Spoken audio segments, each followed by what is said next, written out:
saat ini memang harus dilakukan efisiensi anggaran. Nah, kondisinya saat ini kan memang ekonomi nasional dibayangi oleh adanya efisiensi anggaran, belum lagi ada tantangan ekonomi global, perang dagang. Bagaimana dampaknya ini bagi ekonomi Poso secara keseluruhan? Ya, baik Mbak Sasa.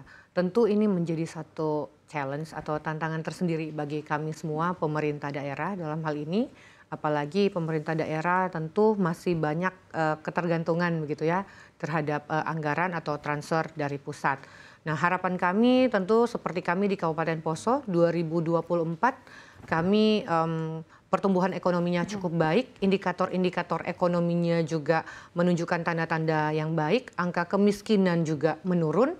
Nah, ini sebenarnya suatu signal yang positif gitu. Nah, dengan adanya efisiensi, kemudian secara global kita melihat gitu ya, goncangan di sana sini ekonomi, ya kami tentu berharap dan terus bersinergi dengan pemerintah pusat supaya semoga kami tuh tetap bisa mempertahankan gitu ya kestabilan pertumbuhan ekonomi yang ada di daerah, dan mudah-mudahan tetap optimis bahwa bersama pemerintah pusat daerah-daerah ini kita tetap program-program yang kami laksanakan itu tetap berpihak kepada rakyat, tetap bisa menstimulus pertumbuhan ekonomi yang ada di program Poso. Prioritas di tengah efisiensi anggaran saat ini apa saja, Bu?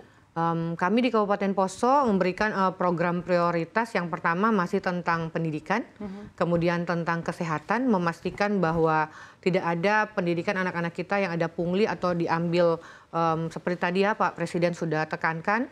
Pokoknya intinya sekolah harus baik, anak-anak kita harus dipastikan sekolah, tidak ada yang menghambat. Yang kedua kesehatan. Ya kita dukung UHC begitu ya, kita pastikan semua masyarakat kita bisa berobat secara gratis, nggak ada yang kesulitan untuk berobat.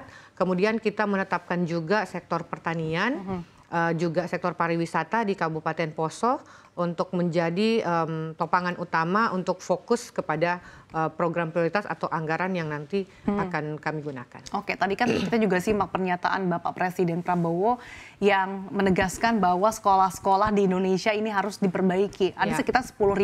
Bagaimana langkah Poso sendiri untuk bisa mendukung langkah pemerintah pusat ini? Dan juga tadi ada sektor kesehatan ya Bu yang menjadi prioritas. Dengan background di sektor kesehatan juga Bu Vena, bagaimana Anda melihat hal ini dan juga bisa dipastikan tetap berjalan di tengah adanya efisiensi anggaran? Ya. Jadi pada saat dilakukan efisiensi anggaran ini tentu kami Pemda juga bersyukur bahwa pemerintah pusat memberikan juga kami kesempatan untuk memilah dan memilih mana belanja yang prioritas. Efisiensi ini mengeliminir semua belanja-belanja yang tidak diperlukan, yang belum menjadi prioritas sehingga kita bisa berfokus. Nah, dari efisiensi ini kita masih bisa menggunakan anggaran yang kita efisiensi untuk kita fokus kepada sektor mana yang akan kita letakkan, misalnya pendidikan. Jadi ada rehab sekolah untuk memastikan juga kualitas guru, capacity building para guru dan lain sebagainya, itu kita pastikan melalui, walaupun di tengah efisiensi nih masih bisa gitu kan kita memastikan ini. Perlu dipastikan untuk pendidikan tidak akan terganggu ya? Tidak akan terganggu, malah itu memang harus kita utamakan pendidikan dan kesehatan kalau saya, karena program unggulan kami juga visi misi kami mencangkup juga pendidikan dan kesehatan di nomor 1 dan nomor 2. Oke, kalau untuk perbaikan sekolah Bu, untuk di Poso sendiri ada rencana dalam waktu dekat? Perbaikan sekolah setiap tahun pasti ada anggaran yang kami berikan untuk melakukan perbaikan atau renovasi sekolah. Gitu kan, apakah gedungnya, penambahan misalnya laboratorium untuk anak-anak kita belajar atau melengkapi fasilitas-fasilitas laptop dan lain sebagainya. Nah, itu terus kita lakukan di Kabupaten Poso. Jadi setiap tahun pasti ada. Selalu ada anggaran yang dialokasikan untuk pendidikan, renovasi untuk renovasi sekolah, yes. Untuk renovasi sekolah sendiri, gambaran komposisi alokasi anggaran setiap tahun berapa Bu Dani 2025 seperti apa? Apakah memang ada penurunan? Kalau untuk tahun 2025 pasti semua ada penurunan karena kita efisiensi, DAK juga berkurang begitu ya. Tetapi hasil dari efisiensi itu ada yang kami kembalikan ke Dinas Pendidikan untuk tentu tetap mensupport atau menutupi hal-hal yang kemarin kita sempat kekurangan.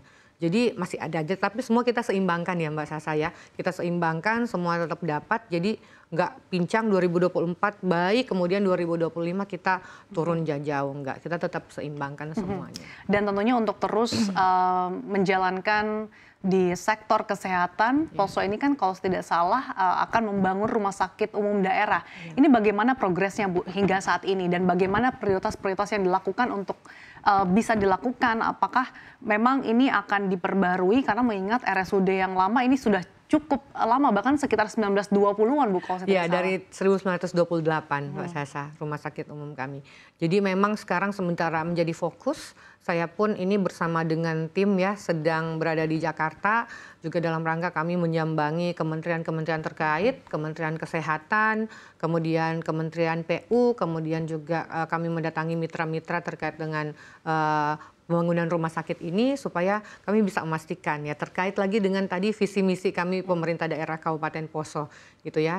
Dengan keadaan yang sekarang ini ya tentu kami harus banyak berkonsultasi dengan pemerintah pusat ya sebagai orang tua lah gitu ya dari kami yang ada di kabupaten dan kami tetap optimis bahwa pembangunan rumah sakit ini akan bisa berjalan. Hari ini juga ada kabar-kabar baik gitu ya yang kami dapatkan dari kementerian. Intinya memang komunikasi-komunikasi yang kita jalin bersama dengan kementerian ini pada saat kita bisa menyajikan data-data yang ada, fakta di lapangan seperti ini, pasti ada jalan atau solusi yang diberikan gitu ya dari kementerian. Untuk progresnya saat ini mungkin rencana dalam jangka pendek menengahnya seperti apa Bu?